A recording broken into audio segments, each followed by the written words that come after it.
शिवसेनेची लोकसभा उमेदवारांची पहिली यादी जाहीर। बुलढाण्यामधून प्रतापराव जाधव, मावळमधून श्रीरंग बारणे तर दक्षिण मध्य मुंबईतून राहुल शेवाळेंसह 8 जणांची नावे जाहीर।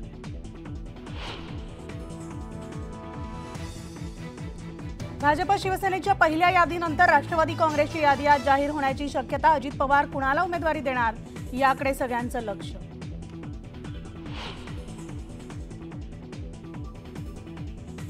शरद पवार साताऱ्यामध्ये पदाधिकाऱ्यांची घेणार बैठक। साताऱ्यामधून श्रीनिवास पाटील निवडणुकीच्या मैदानात उतरण्याची तयारी।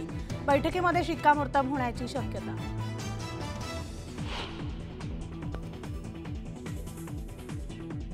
महायुतीमध्ये माढाचा तिढा कायम। उपमुख्यमंत्री देवेंद्र फडणवीसांच्या सागर बंगल्यावर आज पुन्हा बैठक।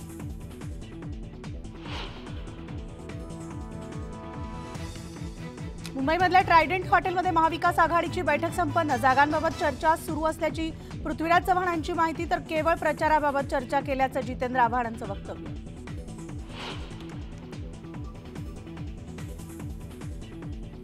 कांदा उत्पादक शेतकऱ्यांना निर्यात बंदीचा फटका। 40 गावच्या कांदा बाजाराला बसला, तर भाव कोसळल्यामुळे शेतकरी हतबल।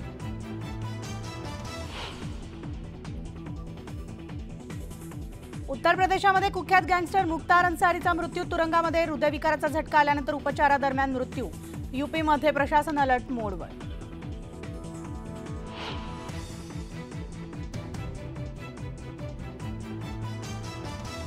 रत्नागिरीमधील दापोलीच्या अंजारले समुद्र किनाऱ्यावरून ऑलिव्ह रिडले कासवांची 160 पिल्लं झेपावली समुद्रामध्ये। कासव संवर्धन मोहिमेचं यश।